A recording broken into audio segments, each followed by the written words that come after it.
Tune in for the activation required to make an impact through your purpose at work and in the world. From sales and marketing executive to now an international speaker, life and business coach, and media host, hosted by Melissa D. White, the activation specialist. That's me. We're getting real about personal and professional moments with the world's top leaders and influencers to help you activate your voice and amplify your story. Now, let's get activated.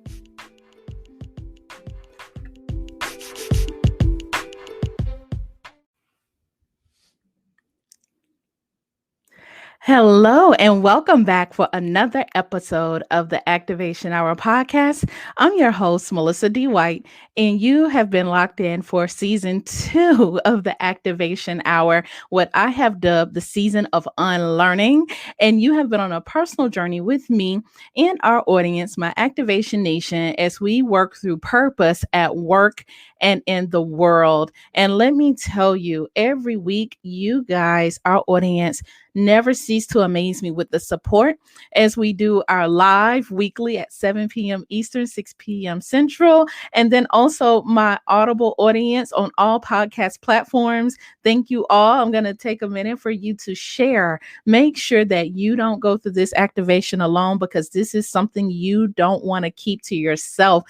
Pause for the cause and share. Hit that share button to my YouTube family. Make sure you subscribe. If you're listening audibly on Apple Podcasts, Google Podcasts, Spotify, and all of those platforms, make sure you let us know that you are locked in. Drop a comment and a review and show some love, and I'm very grateful for that. Guys, I'm Melissa D. White, your host, and this week, as we're coming towards the end of season 2, I'm so sad about it, but every week gets better and better, and this week is no different. This guest is no stranger to the Activation Hour. She's been on the journey with me for some time now, even as I started out with the Activation Hour radio show in studio, and now the podcast, which has reached globally. And so I feel like we've grown together. I've seen her grow as an author, a conference host, a therapist, a former radio host in her own right with a dynamic show. This powerhouse woman has an ability to help women just slow down and breathe. And I'm a member of her Breathe Women's Group, which has been a phenomenal tribe to me personally and professionally. And these women are serious about God, growth, and just taking the time to breathe through all of our successes. And so I'm going to tell you a little bit about our guest today, Giovanna Geathers, who's out of Greenville, South Carolina, and who has recently opened a remote office here for her therapy practice in Atlanta, Georgia. She's a licensed professional counselor, transformational speaker, author, life coach, workshop and retreat facilitator, trainer, and owner of Touchstone Counseling and Coaching in Greenville, South Carolina. Listen, I could read this woman's resume because it's impeccable, but I'm going to speak from a personal place for a second. The first time I had the opportunity to attend her renowned Breathe conference, and I was there as a speaker and I said, I'm good. I got this. You know, like when you're going to speak, you have your game face on, right? You're there, you're participating, but you're focused and locked in. And we weren't 10 minutes into the conference and every woman in the room was crying. We were like in boohoo tears, and we were sharing our deepest secrets and revelations to women who we literally just met and spoke to like 15-20 minutes before that. That's how powerful and transformational Giovanna is with her work. And I do believe she is walking her purpose in her life's work. I'm excited to call her not just a woman I admire, but a friend. I mean, we've prayed together, shared ideas together. And so, like I said, she's no stranger to the show. And so this is my way of not only celebrating her and the work she's doing, but the release of her second book, Epiphany. And Epiphany is one of those books, I'm telling you now, I've been like speed reading, and I was just telling her in the pre-show, I said, Giovanna, I had to slow down and just sit with it. I had to sit with it. And I don't take self-help books lightly. I don't read from everybody because everybody can't speak into your life through written or spoken word. But it, like she said, Epiphany is a journey of self-discovery. And I saw myself in every word I read. So guys, lock in, share this episode, and get ready to get activated as we talk about self-discovery, living inside out. You're tuned into the Activation Hour. Get ready for a great show.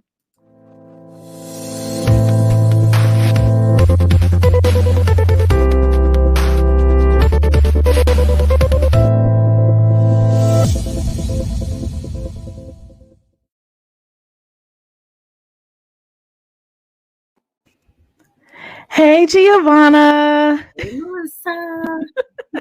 My beautiful friend. Listen, congratulations, guys. If you're tuned in on social media, give her some love, some hearts. Writing a book is like for champions. I'm telling you, and you've done it 2 times. So lots of love and huge congrats on the release of Epiphany, a journey of self-discovery. I'm so excited for you. You. Yay. Thank you. And you're just beaming. This is your other baby. You have your 2 natural babies and you have your 2 book babies. So Absolutely. congratulations to that. Thank you. Thank How you. does it feel? Oh my gosh, it feels amazing. I mean, first of all, it feels like a huge weight has lifted off of me because I've been writing Mm, for 2 years. And, I know I hear people say, oh, you can put your book out in 90 days. God doesn't give me that opportunity. So when mhm, I try to write in 90 days, he's like, yeah, right. mm, It was a huge, just a huge weight off, not a burden, but a weight, to mhm. really just get this information out there. So that first and foremost, and then the messages that are in it, I definitely think I know they were life changing for me, and I truly, truly believe that they are going to be life changing for other people. It's just you can't have a name like Epiphany and not know like, whoa, wait a minute. I'm in for something here. This is different. What inspired the name of this particular book? Because it's very different from your debut release. Mhm. Yes, my debut, of course, Why Am I Still Single, which I really had it originally named Finding the Love You Want and Deserve. And then Mhm. the Holy Spirit renamed it. Why am Ah, I still single? And, uh-huh. and so similarly with this book, I started writing and I knew what I wanted to say and what I wanted to share. But I really just, I tried my best to be so tuned in to God that I feel like I hear from him very well. And so it was honestly very clear to me from the beginning what the name was meant to be. Mm, Yes, that because that's described my journey, my mhm, experience of self discovery, of awakening, of enlightenment. It was epiphany after epiphany, aha moment after aha moment. And so there was mhm. really no other way to capture it. And like you said, just the name alone is like, okay, let me sit down and get ready for this. So Uh-huh. definitely Uh-huh. divinely inspired. Covers say a lot about the content Hmm. and the journey you're going to embark on when you open a book. And the beautiful, just luminous, the cover just draws you in, and it's so beautiful. And it's a butterfly.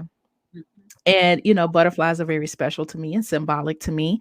And I said, okay, obviously there's a transformation. That's what they symbolize. What was the thought of how do I draw readers in, and what do you want them to experience when they get beyond the cover? Wow. Yeah. Well, like you said, the cover is definitely symbolic, because I kind of went back and forth. Should I put me on the cover? Mhm. I wrote it, but it wasn't about me. And so the reason the butterfly is so symbolic for me for this book, I love butterflies as well. But because a lot of the experiences that I was going through and that I share in the book are that I felt like I was in this dark place. And so Mm. when I thought about, the butterfly and as he goes into his chrysalis and how that can be a very dark place that we think is a dark place, but it's actually a place of preparation. And so even though it might feel dark and it might feel scary and isolated, it's really a birthing place because the butterfly could not emerge unless he went through that experience. And so for me, just what I've been through over the past couple of years, personally, professionally, it was like I was having my own transformational experience, Mm. and not just in that, sort of that trending sort of way we talk about it now, but truly on the inside. I would often say, Melissa, people would congratulate me because, the first book was chosen for Essence Fest and people are like, oh my gosh, you're doing so good and God is just blessing you. And I'm like, if you think the outside blessings are great, you should see what he's doing inside because there's Wow. no comparison. And Wow. Epiphany is a snapshot of my internal journey, what God was doing on the inside of me for the past 2.5 years. What stopped me in my tracks was a quote is in the very beginning that It's an inside out job. You have to live it inside out. Like you said, people see the outer successes of our lives. They see the businesses, they see these Mhm. put together men and women who Mhm. are articulate, and we hit these stages and they have no idea. Like you said, even with the butterfly, everyone admires the butterfly and their flight and just their beauty, and you have no idea what went on in the dark places. And I literally was like, if I could flip myself inside out and you saw the mess and the hurt and what I had to go Mhm. through. And quite honestly, I've even had moments, and I think you guys, if you can relate, drop me a comment here, that we if we're honest, sometimes we're in spotlights, but while we're walking through dark places. And that's what it was for me. Mm, I talk about in one of the chapters how I wanted to hide. Like I wanted nothing more than to disappear, hide in the background, blend in. And I'm like, and God wouldn't even let me do that because he kept mm-hmm, elevating me outwardly. And so I'm being elevated outwardly, and inwardly I'm just going through all of this stuff. And so that was mm, a really weird place to be. And I agree, wow. people see the story, the glory, but they don't know the story, and so we've got to get past just social media images and what we think someone's life is about and what it looks like, because trust me, everybody who's really shining, they have put in some work to get there.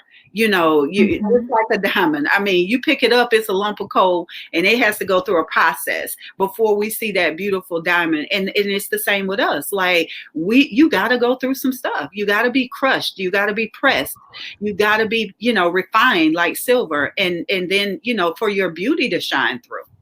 Mm. Whew.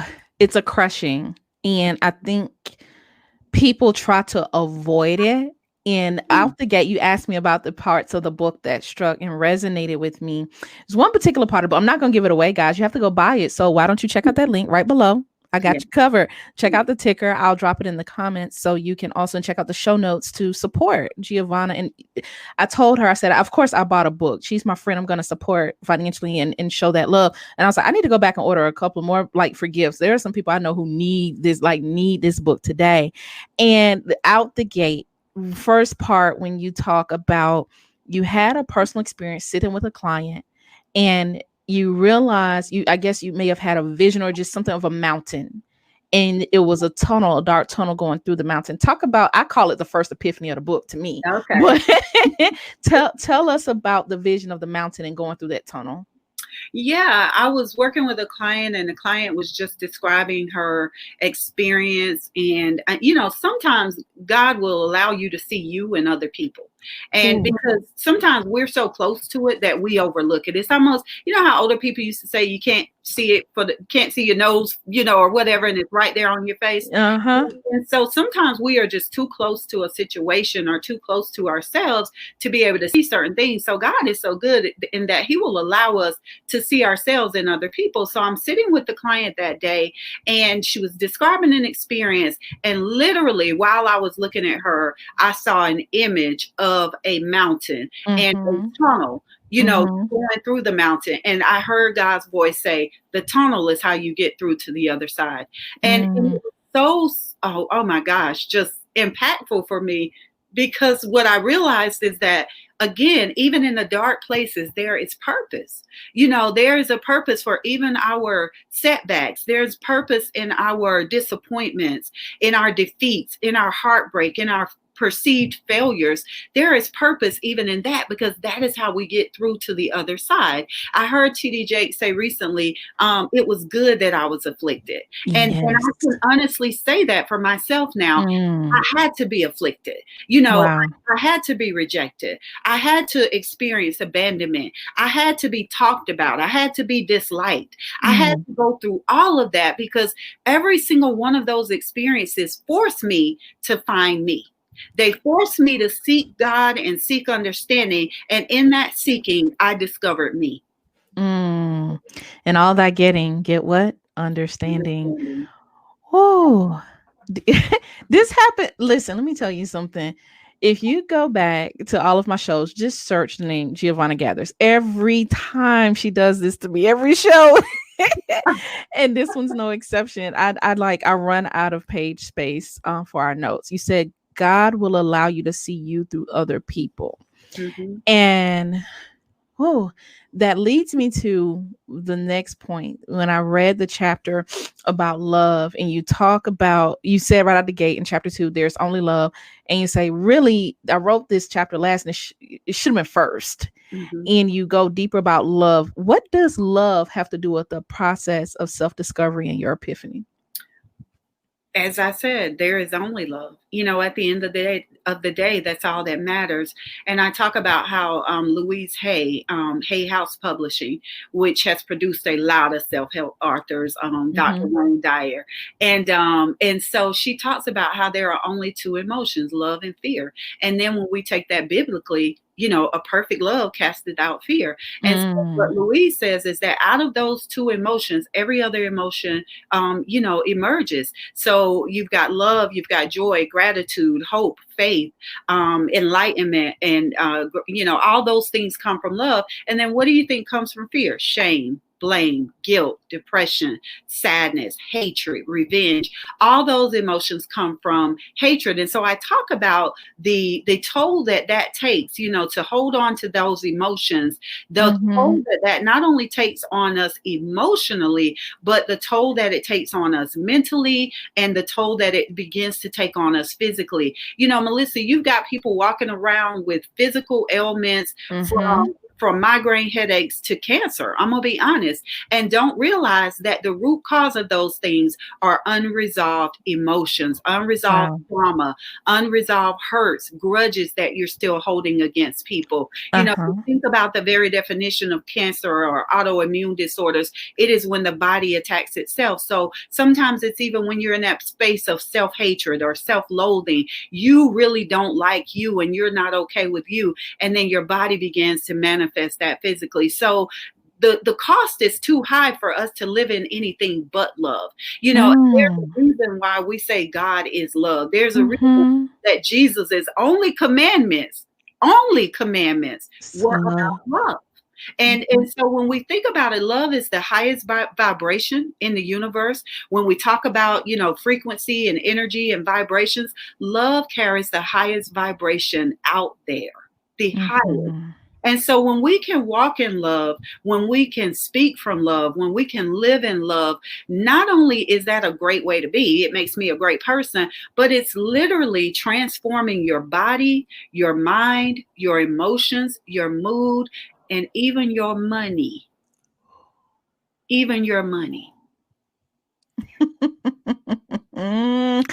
Oh, these comments, our audience. Oh, you are all in their business. Oh, You're all in their business. Ariana says, "Stop calling me out." Woo saw. Oh man. Wow. Nathaniel says more like evolving. I mhm, mean, the audience is really feeling this. It is it's so transformational. You talk about love, and we so abuse and bastardize that word where people can't they're afraid to even say it and even apply it to themselves first before they can make it applicable to anybody else. And I'm going to kind of progress here the best I can through the book because it's so rich. And guys, I won't do it justice in this interview. I'm just going to tell you, I'm going to do my best here. And I'm honored because you said, hey, you're the first to kind of give a review here, which is so exciting for me mhm, personally. And I told you in the pre-show that this is a book for the time of now. mhm, This is a right now book mhm, because we have gone through personal evolutions, emotional, mental evolutions. And that's really what this season has been about. The season of unlearning is about the evolution and epiphany needed in my mind. And picking up a new mind. I had to mhm, unlearn everything I thought I knew. And so you really hit me in the face when we got the self acceptance and validation. mhm. Yeah. Yeah. Mhm. Tell us about your epiphany in that chapter. What inspired that one about validation? Okay, let me try to answer without giving too much of it away because I definitely want you all to read it. Mm-hmm. But at the end of the day, we've got to live from the inside out. It really doesn't matter to me how many other people accept me if I don't.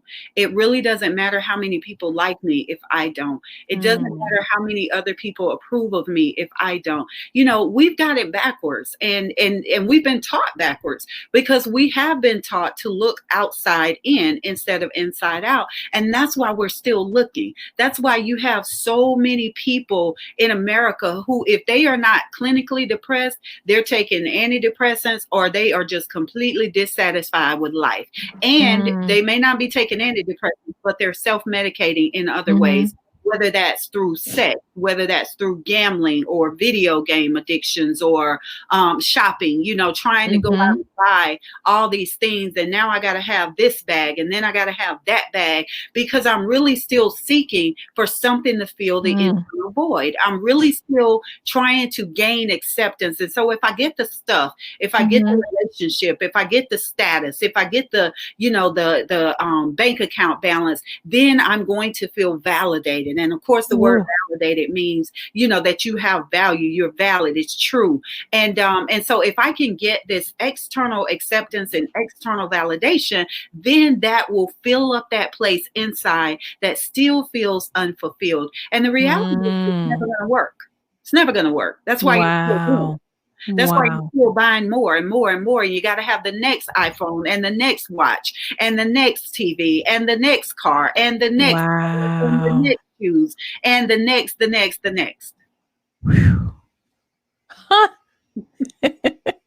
You are calling us out, Giovanna. And we think, oh, well, I'm not doing drugs, I'm not drinking, I'm not doing anything wrong. But harmful behavior comes in many, many forms.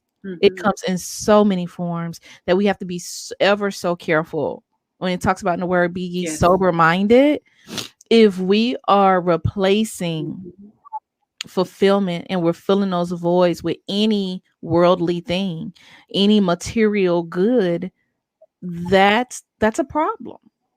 And when it seems small, I'm just gonna go shop it away. Yeah. I'm just gonna go, you know, I'm gonna have just a couple of drinks. And here's the thing, it wouldn't be so wrong if it weren't for the motive behind why you're doing it. Right, exactly. And that's what I tell people, because when I'm sharing this, people will say, but Giovanna, I like, and I'm like, look, I'm not telling you not to have the stuff. Have the stuff. It's here for us to enjoy. Just don't let the stuff have you. You know, I put on Facebook, and this is also in the book, that things don't give us value. Honestly, Melissa, if no one valued a Bentley, it would just be a car. That's true. If no one valued a G-Wagon, it would just be a truck. If no one valued a Birkin bag, it would just be another handbag. But because we value it, they put a price tag on it. We want it, which is demand. They supply it, and then we value it. But if I don't buy that bag, if I'm thinking to myself, you know what, this bag is only worth $250 to me, and that's all I'm going to pay, what do you think eventually the makers of Birkin are going to do? They're going to lower the price to meet the demand. Oh, okay. You stepped right into what I wanted to ask you next. Lowering the price. What are some ways we lower our own price and our own value since we're on self-acceptance? Wow. So many ways. When we really accept foolishness, you know, and then we try to talk ourselves into it. We try to convince ourselves why the foolishness is okay, why it makes sense, why I'm still in the relationship, why I'm still at this company. We try to talk ourselves into the foolishness. And so part of self-acceptance is about accepting everything about me. You know, my flaws, my imperfections, my insecurities, my mistakes, my past. It's really about accepting all of it, because the more at peace I become with me, then the less I need that validation from anybody else or anything else. And so, yes, we devalue ourselves in all sorts of ways. Like I said, you know, sometimes it's even the circle that we're around. We know we've outgrown them, you know. But we don't want to let it go because it's familiar. We don't want to let it go because that's my day one, you know? Yeah. And so we hang on to those things. And what we're doing is telling the universe, this is all that she wants. This is as much as she wants. There's an old adage that says, I bargained with life for a penny and life would pay no more. What I tell the universe I'm worth is exactly what the universe brings my way. So if I Mhm. accept, if my rate is $1,000, for a speaking engagement, and Mhm. someone says, well, all we got is 250. Now I have a choice to make. Yep. I Talk about it. exactly. I can decide that I'm going to do that, because sometimes we have assignments and it's not about the money. So True. I'm going to pray and I'm going to discern, is this an assignment that God wants me to take? Because I Mhm. may not get that pay up front, but I may end up getting it on the back end, because maybe I book 5 clients from there, or maybe, I get asked to speak at 7 more events. And so while Mhm. I didn't get the money at that particular thing, I eventually got what I'm worth. Mhm. Someone shared with me one time, he said, Giovanna, if you ever decide, if it's $1,000 and they say all I have is 250, then you need to write me an invoice for $1,000 and then Yep. say that I'm donating 750 in kind. Because Exactly. again, what I'm saying to the universe is that I'm worth $1,000, but I just made a decision to donate 750 of it. So again, those are just ways that we devalue ourselves. And again, the universe is always listening. We reap what we sow. And so if I sow messages into the world that this is my worth and my value, then I'm going to reap the same thing back. You can't be a nickel looking for a dime, or what is it? Why would I give up a dime for a penny? That's so good. It's so funny. It hit me today as I was, preparing for our conversation.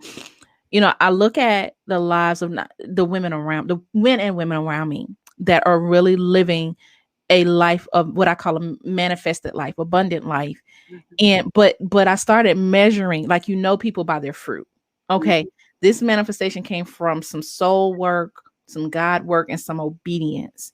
And Okay. here's the kicker. When we talk about the whole value thing, even when it talks about in the word of who God says you are, if you're not really subscribing to and eating and taking that in, then you'll fall for anything and you'll take anything. And Mhm. then my epiphany in even reading that chapter was, and I'm guilty, we all are. Y'all Mhm. listen, come on, Activation Nation, y'all know I come on here and tell on myself every week Yes. that a part of my unlearning was that I had to reassess what God said I was worth. Is disrespectful to him Mhm. when I discount myself. I literally had to apologize to me on Mhm. behalf of God and what he put in me. Like, girl, you've been playing small. Yes. And the world may say, oh, you're doing big things. So it's like, you have no idea the God I serve. He's bigger than anything I've done. And I still haven't given him enough. And so oftentimes we come to the table thinking, oh, look at me and look at what I did. And God's like, yeah, I want more. Mhm. I want more. Yeah. But it's because we don't value ourselves. It is. Wow. If one of the greatest epiphanies that came out of this experience of writing this book for me was that I know who I am. You know Mm, what I mean? Not just my name, not just my social security number or my marital status, but I know who I am. mhm. And by that I mean, I don't just know the physical being that is Giovanna. Yeah. I know what's in her. Yeah. I know the essence of her being. Essence. And so when you talk about, how God is so big and sometimes we sell ourselves short, one thing I've discovered is that God will block something of yours. He will block an opportunity, not because he's blocking you, but because guess what, baby girl? You didn't ask for something big enough. You didn't dream high enough. You didn't ask for enough. So I'm going to block that, not to block you, but because I need you to reevaluate. That Mhm. wasn't big enough. That wasn't great enough. That wasn't grand enough. My vision for Mhm. you is way beyond that, and you're thinking too small. And so for me, I'm always winning, because even when I lose or appear to lose, I'm still winning because there is really no such thing as loss. So I stay winning because if I'm either winning or I'm learning. And so Yes. if I didn't win per se and it looks like a loss, you don't know what I've gained on the back end of that. I learned a lesson. I learned what doesn't work. I learned how to do it differently next time, but I didn't necessarily lose. That is up to me. That's Yeah. interpretation. That's perspective. And Yeah. so my perspective is I didn't lose. I just learned what didn't work. then That's I so get good. to go back into it with a different mindset. Even when I think I lost, I won. Listen, before we take a break, Giovanna, I can't, like, I can never keep up with her in my show notes. Guys, if you're not subscribed to the Activation Hour email list, you might want to run and subscribe right now because I don't know what to tell you. You get all the goodies and the freebies and all the inside stuff when you catch the live. I'm gonna, before we take a break, I want to pop up something on the screen that I saw. And this was the moment I knew I wanted to have you on the show soon because of the book, but I accelerated that and moved things around once I saw this social media post because it, like, you ever like scroll and somebody posts something that just like punch you in your face and you like drop the phone, you're like, ah. Yes. So this was your post. Okay. So Giovanna posted I did. 2 days ago. When you're still in a situation, a job, a city, a relationship that no longer fits, it hurts. In fact, it's supposed to hurt. Just like a pair of shoes that are 2 sizes too small. That pain and that discomfort is how you know it's time to size up. Yeah. I said ouch. Ouch, ouch, ouch, ouch. And the more ouch.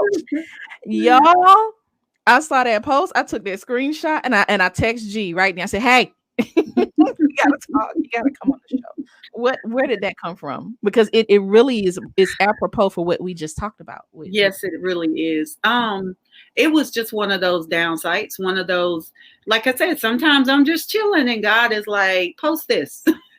And I'm like, okay. And sometimes literally while I'm typing out, I'm learning at the same time. I'm going, oh, this is good. And and that's what it was that day. It's just, thinking about how often, again, we stay in situations that we have outgrown. And we are supposed to release things when they have served their purpose. We want to attach. We want to hold on. We have a fear of letting go because I think internally, sometimes we have that fear of loss and that fear of deprivation and that fear of being broke or being hungry, which goes against the law of abundance because the law of abundance says there is more than enough. Yes. And so when we do that, it's like we have more fear in going broke or being deprived than we do in knowing that there's more than enough. And so, when I wrote that, it was just to say that sometimes it's time to size up. And so the pain and the discomfort, we think pain and discomfort always comes to ruin our lives. This is showing up to ruin my life. It's showing up to, for punishment. It's showing up, oh, I'm going through. The devil is busy. Sometimes it's not the devil. Sometimes it's God. Sometimes God is like, look, now I've been giving you hint after hint and you won't listen. So now I got to just let it hurt a little bit because pain gets our attention.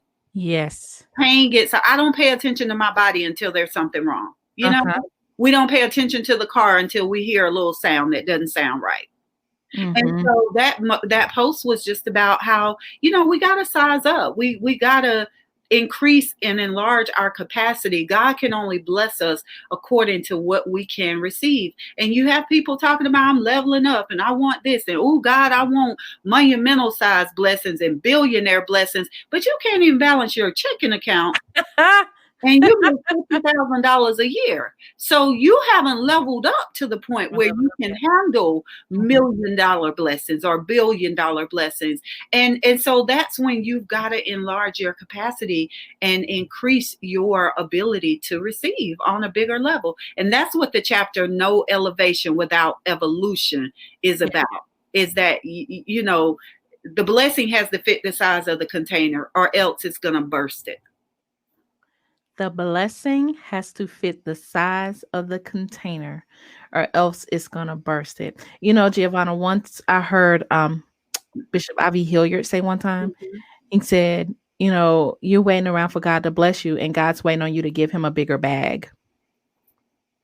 I mean, it goes back to the woman with the jars of oil. Jar, come on. When she ran out of jars, the oil stopped flowing. So it wasn't about the oil. It was about her capacity. The same thing, with the fish and how they fished. And Jesus said, cast your net again. And then they had so many fish, they had to go get a bigger boat or whatever. Yeah. It stops when I've reached capacity. It stops when I reach capacity. It's not about God giving out a little bit of blessing here and a lot of blessing over there. What is my capacity to receive? What's my capacity to receive? Yeah. Oh, this is such a building block. Y'all, I'm not gonna lie. First I saw the book and I was like, oh, it's a lot of chapters. But listen, that's how I know there was such a process. This, like you said, this wasn't that 90-day book, 90-day one and done. You lived this out. You were a living epistle for real. And I said, oh, this and everything just like built upon itself. And what you were saying, even then about the capacity, you gotta know, you have to kind of be true and honest with yourself. Like, you build on that in chapter 6, like the unseen, trust and faith. It is, and every chapter in the book has questions, so it makes space and room for you to sit, to process, digest, and literally eat the epiphany. Eat it. Exactly. Sit with it. Oh, guys, yeah, y'all, I love this audio. Y'all are so on it. The comments are amazing. The love you're showing Giovanna.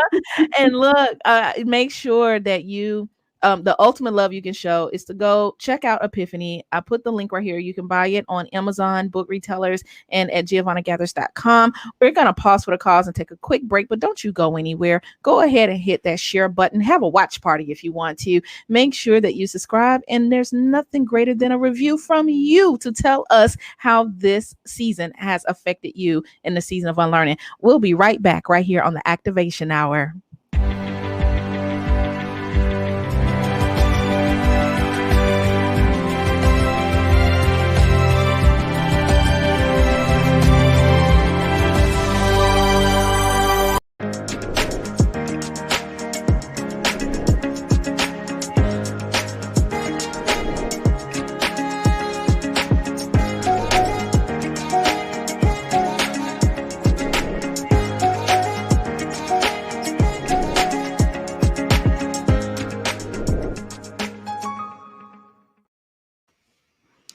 So, guys, we are back with Giovanna Geathers, and I want you to just share the best you can, because, like you said, this wasn't just a book you wrote, that it was an idea or a concept. This is something you had to live out. As much as you choose to share. Talk about the space you were in the process of the book and the different woman you are now because of the book. Wow. The space that I was in was, like I said, I felt like I was in a very dark place, a very dark tunnel, and I couldn't see. And again, everything was glowing and glittering on the outside. Again, I was doing all these podcast interviews and having conferences and connecting with all of these amazing people and celebrities. And so on the outside, it looked like I was winning. But on the inside, I was, oh my gosh, I was having to deal with so much that I had just not been willing to deal with. Having to get over my own fear of rejection, having to get over my own imposter syndrome, having to stop caring what people think about me, and who likes me or who approves of me or whatever. It was, I mean, honestly, it was almost like I was back in high school, trying to make sure that the popular kids like me and that the mean girls weren't going to be mean to me today, and just coming to a place where it no longer mattered, that the only voice that mattered was God's and my own. And that was just part of the transformation for me, was understanding that everything I was seeking was already in here. I talk about, I didn't put this in the book, but I've shared this. The movie, I don't know if you remember the movie back in the day, The Last Dragon. Yeah. The Last Dragon, sure enough. Yeah.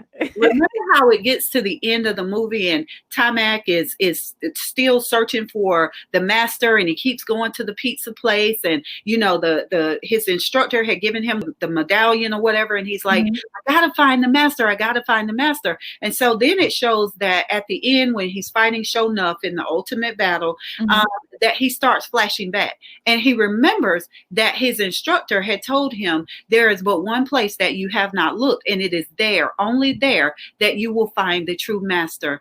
I discovered that everything I was seeking Mm. Everything I was looking for outside of me, looking up to other people, admiring other people, not idolizing, but certainly just admiring and looking to other people and waiting for them to validate me, and realizing then that the kingdom is inside. Yeah. The kingdom is within. And Yeah. so everything that we seek and we think we're going to find out there is already in here.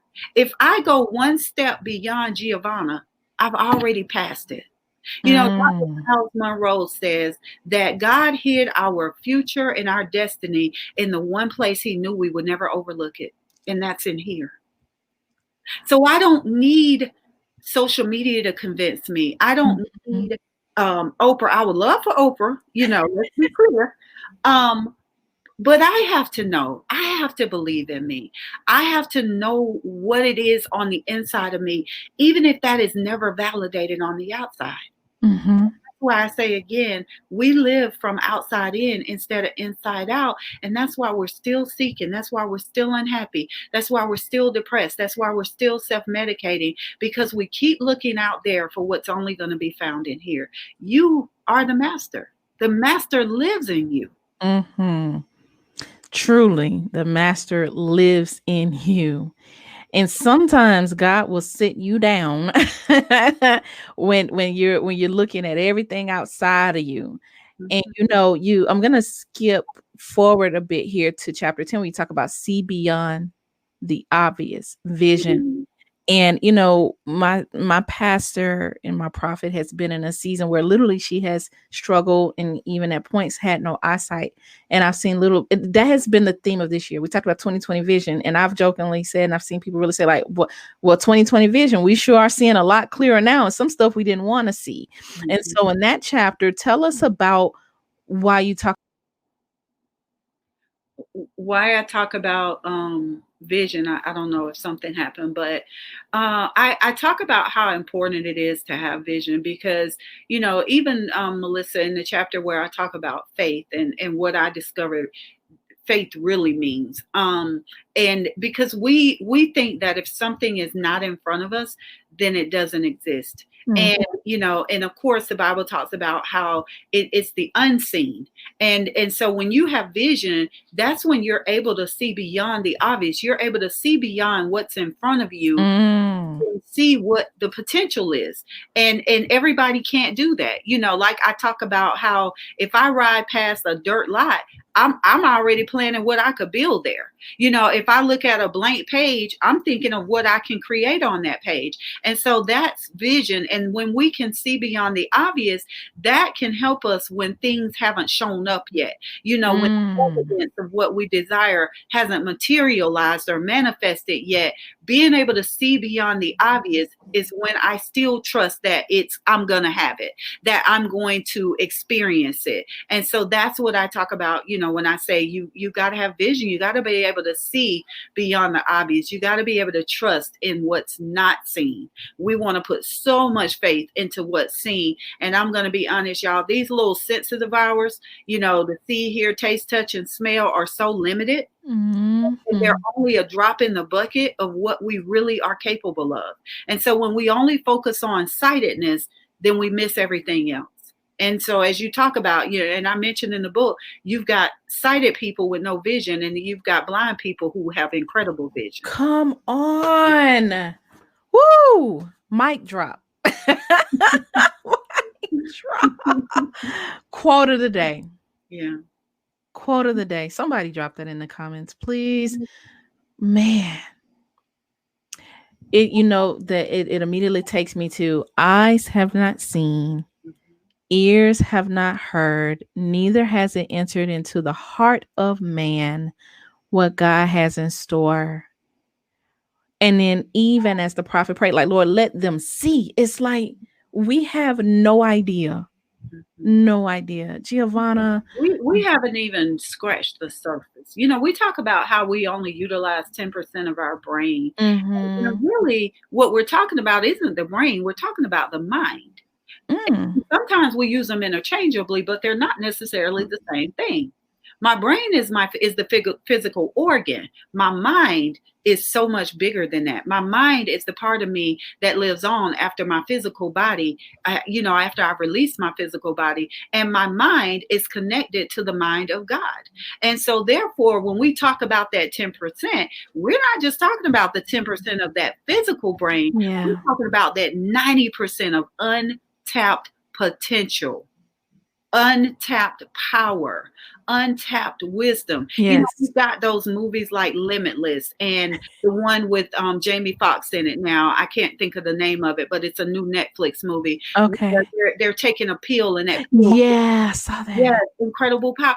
Where do you think people are coming up with these ideas from? You know what I mean? So you imagine, like, if we really truly could begin to tap into that internal power, what we would be capable of, what we could cure. How could anything be able to stand against us?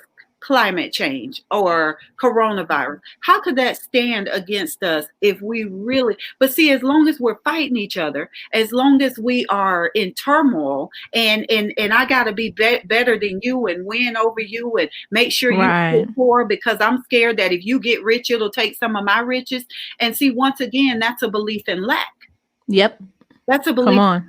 Because when I breathe every day, Melissa, I don't take your oxygen in Atlanta. Not at all. Not at all. You ain't over there needing an oxygen tank because Giovanna is over there sucking it all up in South Carolina. But we've become so focused on a finite amount of resources. And guess what? As a man thinketh, so is So he. is he. So the Hmm. more we think that everything is limited and in short supply, the more we continue to experience it. Well, that type of thinking breeds so many other issues and attacks: jealousy, condemnation, Comprehension. covetousness, Mhm, hard-heartedness, mhm, shame, guilt. All of that springs, but it is rooted in fear of mhm. lack. Like you said, it's all connected.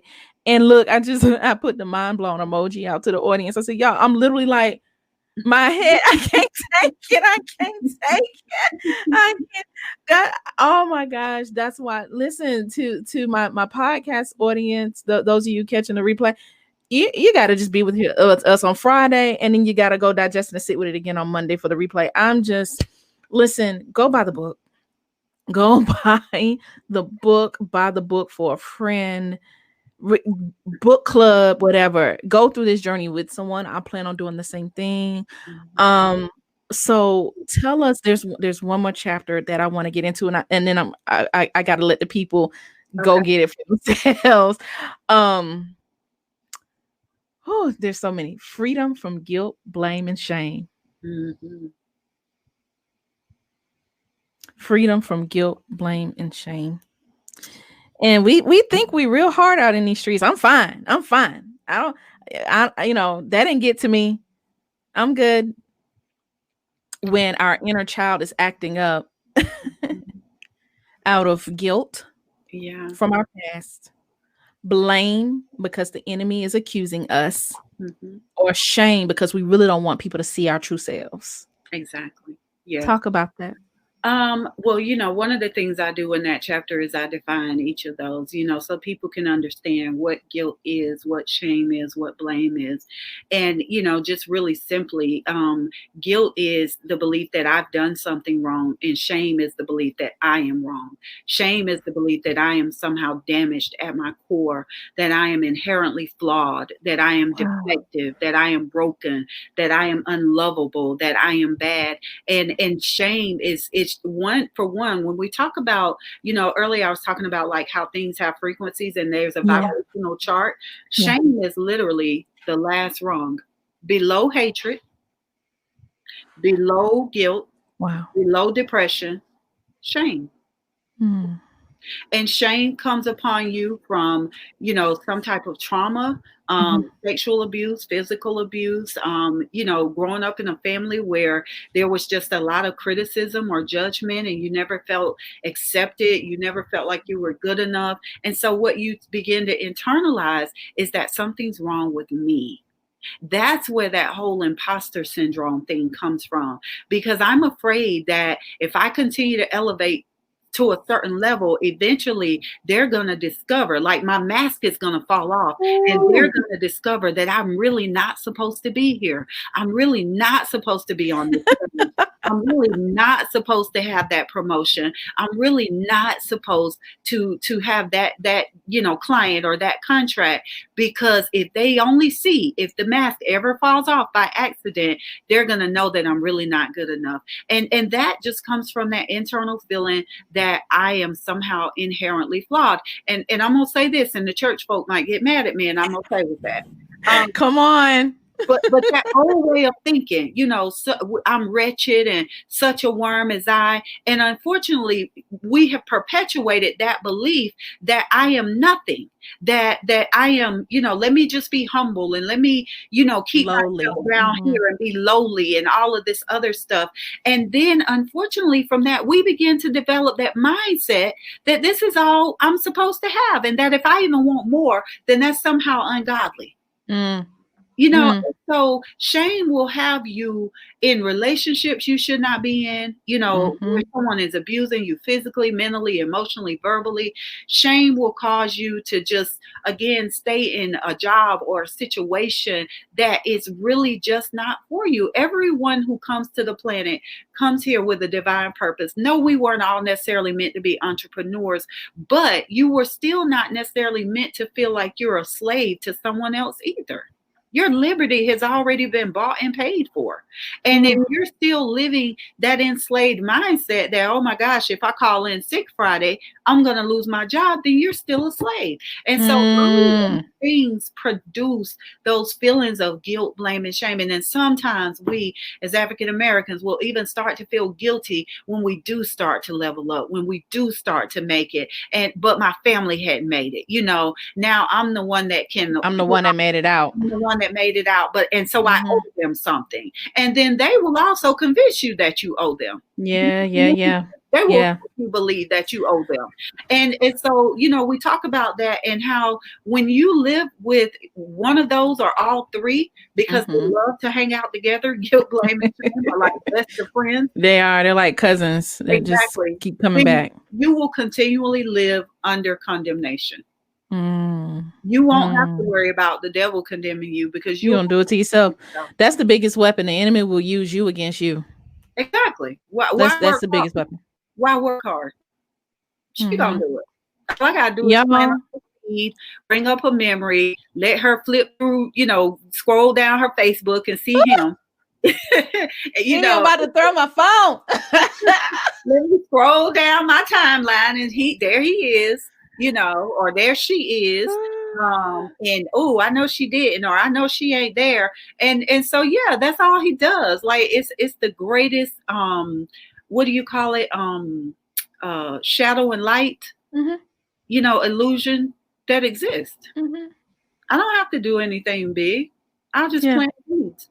Our reminder of what I know she did. And so part of our freedom and our deliverance is when I make peace with that, when I become okay with it. That's why self-acceptance is so critical, because when I accept it, what can you say to me about it? Come on. I say it every week on here. Y'all know I say, like, you can't never hold me to guilt or shame, because I tell on myself all the time. If I lived it, I can tell it. I probably tell on myself too much. Y'all probably like, that girl, don't tell nobody that.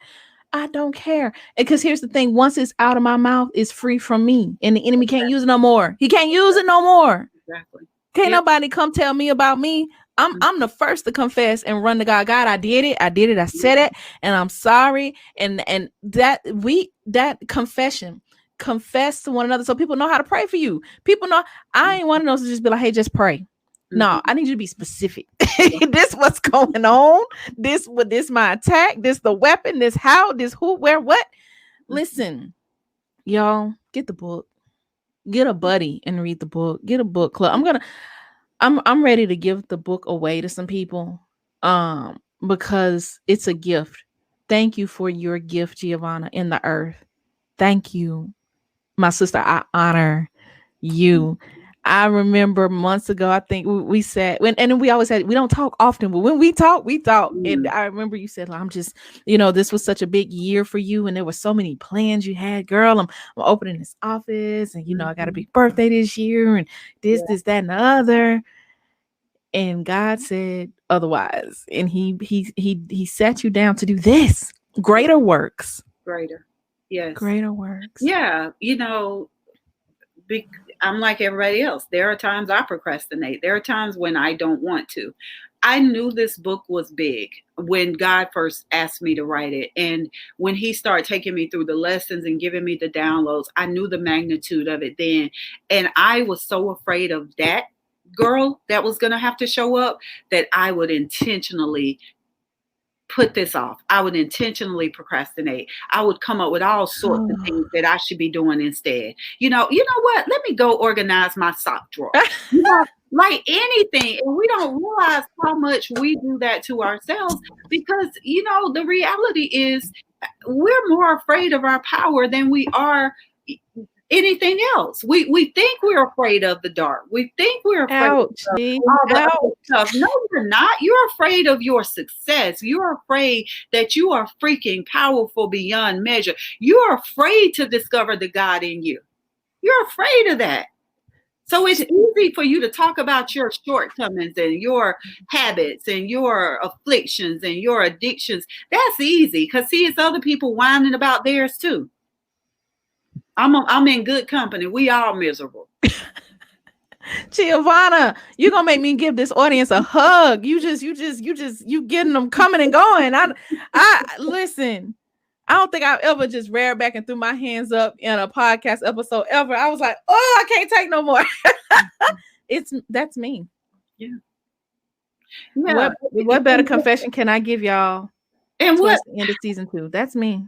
and when you think about it, Melissa, why shouldn't you have supernatural experiences Wow. when you serve a supernatural God Yeah. who lives on the inside of you? And then when supernatural things happen, we want to give it a scientific or a logical explanation. Yeah. But God, you're supernatural. You really did die, and the stone really was rolled away, and you really did get up again. That Yeah. can't happen in my life. I got to get it the hard way. Mm. I got to struggle. Mm-hmm. I mean, you talk about in the Bible how people regrew limbs. Come on. We Regrew. have yet. I mean, signs, miracles, and wonders. Like the power, and he left us with that type of power. That's what we fail to see. And Giovanna, what you said is so true. And I wish you could see the way the audience is reacting right now. Like I think that is the epiphany of the night. Is we are so supernatural and stop playing small when we serve and have a big God in us. And that's true. We will find everything, every chore we put out for a whole year. We rearranging everything Mhm. just to keep from doing the one thing. We think it take a whole lot. It really don't. That goes back to what I said about obedience begets manifestation. Everybody want the manifestation, but nobody wants to do the one thing. You done did 50 million things, and God's like, okay, that's cool, but what about that one thing I told you 10 years ago? Yes. Because we neglect and minimize the one thing Right. that's big to him because it looks small to us or it looks impossible. It's either one of the two. Either Yeah. it looks insignificant and small or it looks impossible. But Mhm. either way, you just feel like I can't do it or I won't do it. Yeah. And that's one of the great things for me too that I discovered this year. And honey, I had to have a come to Jesus with myself. And I have a friend, and even Arlena, hello, because I know you're watching. Yeah, Arlena's there. Arlena,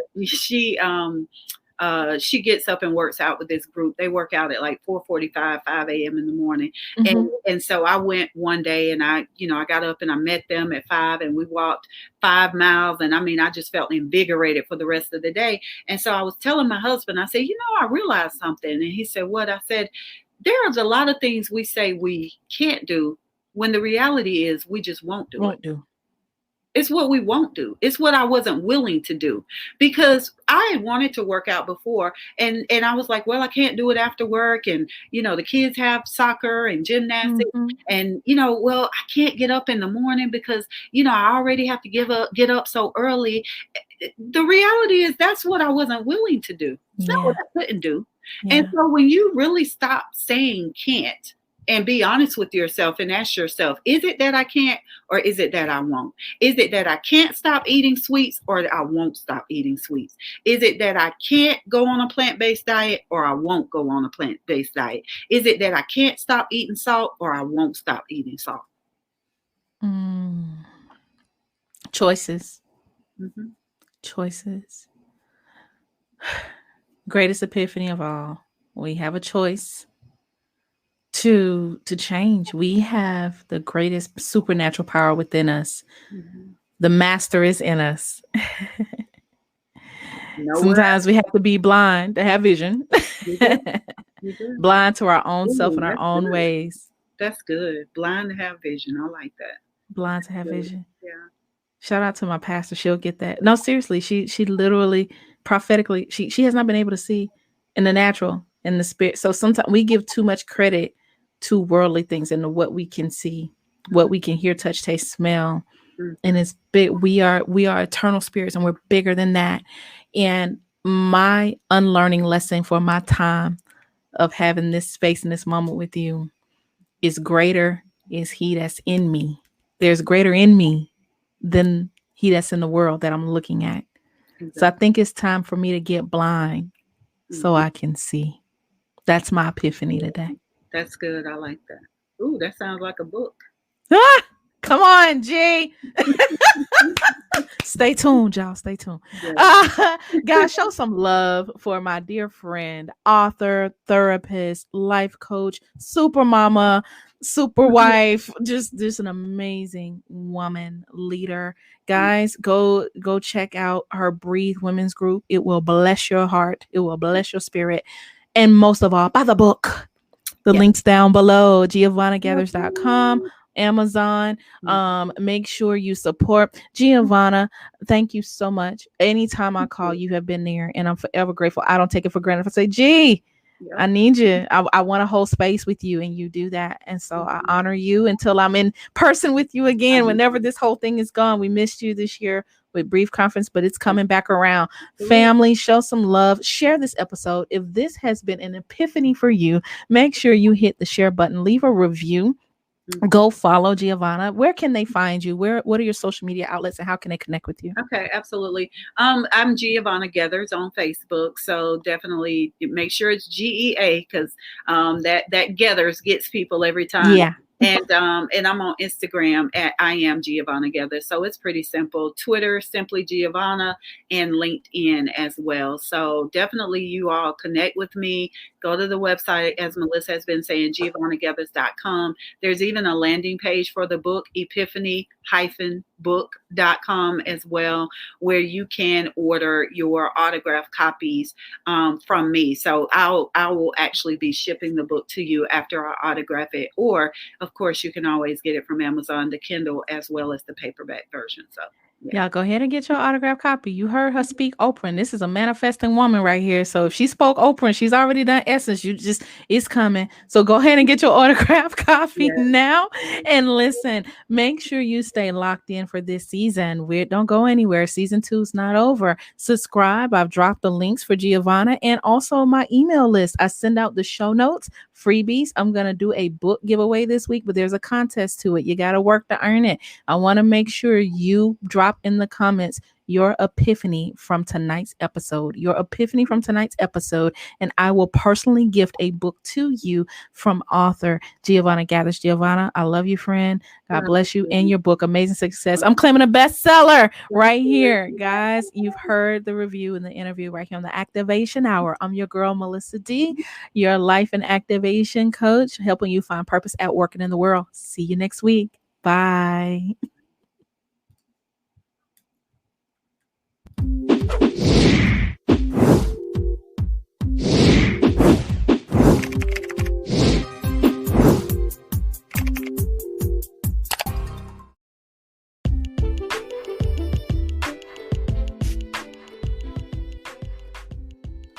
If you love this episode, please make sure to subscribe, turn on your notifications, and share with a friend. Also, if you really want to get behind the scenes, go now to our YouTube channel at The Activation Hour. The link is found in the show notes for you to actually see my guest live and in person, and to even catch more details of our conversation behind the scenes. Stay connected and join us next time for The Activation Hour, Purpose at Work and in the World.